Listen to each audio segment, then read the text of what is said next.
আজকে তোমাদেরকে শেয়ার করতে চলেছি পর কখনো নিজের হয় না। আর 4 বছরে নিজেকে যতটা চিনেছি তার থেকে বেশি অন্য কেউ আমাকে চিনে ফেলেছে। কথাটা কেন বললাম? কারণ তারা পয়সা দিয়ে পুলিশ প্রশাসন থেকে শুরু করে গ্রাম পঞ্চায়েতকে তারা কেনার চেষ্টা করেছে এবং তারা সেটাতে সাকসেস হয়েছে। কিন্তু তারা ভারতীয় সংবিধানকে কিনতে পারেনি। কেন পারেনি জানো তো? কারণ ভারতীয় সংবিধান অনুযায়ী জাস্টিস সবাই পাবে, জাস্টিস পাওয়ার সবার অধিকার রয়েছে, কিন্তু একটু দেরিতে। ভারতীয় সংবিধান তো আর আমাদের আদার্স কান্ট্রির মতন তো ফার্স্ট নয় যে এই বললো এই বিচার হয়ে গেল, একটু সময় লাগবে। সমস্ত কিছুতে একটা প্রোটোকল রয়েছে।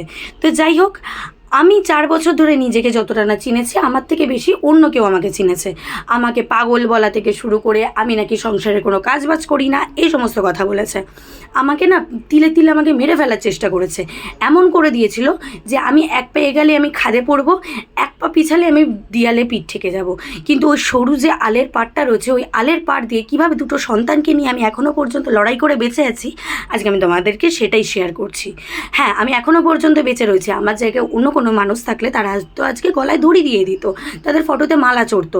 কিন্তু ওই যে আমি আমার বাবা মায়ের একটা মাত্র মেয়ে, আর আমি যদি মরে যাই তাদের আর কেউ থাকবে না। তাদের তো দুটো রয়েছে, তাদের ছেলে একটা মেয়ে একটা, তো তাদের দুজনের মধ্যে একজন চলে গেলে তাদের একজন থেকে যাবে, কিন্তু আমার বাবা মায়ের কেউ থাকবে না।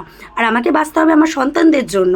আর সন্তানদের জন্য বাঁচতে গেলে ওই বাচ্চাদেরকে আলের পাশ থেকে আমাকে কি করে আমাকে একটা সুন্দর একটা জায়গায় যেতে হয় সেটা আমি মানুষকে দেখিয়ে দেবো।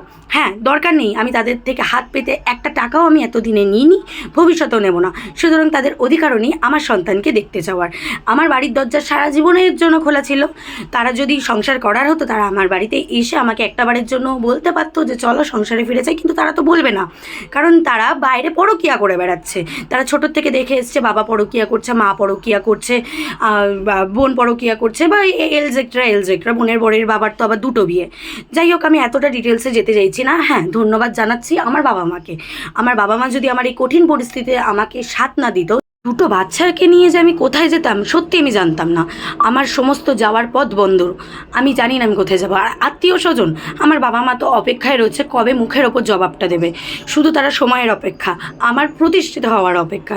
হ্যাঁ, হয়তো আমি খুব শিগগিরই আমি নিজের একটা বড় বিজনেস স্টার্ট করব, তার সেটাও আমার বাবা মায়ের আশীর্বাদে। সেটাও আমি কারোর থেকে টাকা ভিক্ষা করে নিয়ে আমি আমার বিজনেস স্টার্ট করব না। আমার বাবা মা আমাকে সম্পূর্ণভাবে সাহায্য করছে।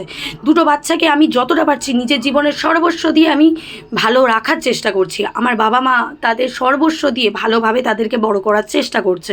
তার জন্য তাদের বাবার থেকে একটা টাকাও হাত পেতে নেওয়ার চেষ্টা আমরা করিনি। বলেছিলাম কখনো কখনো, কিন্তু তারা দিতে রাজি নয়। কেন দেবে বলো? মানে তার মা বোনের পুরো সাপোর্ট রয়েছে সংসারটা ভেঙে দেওয়ার জন্য।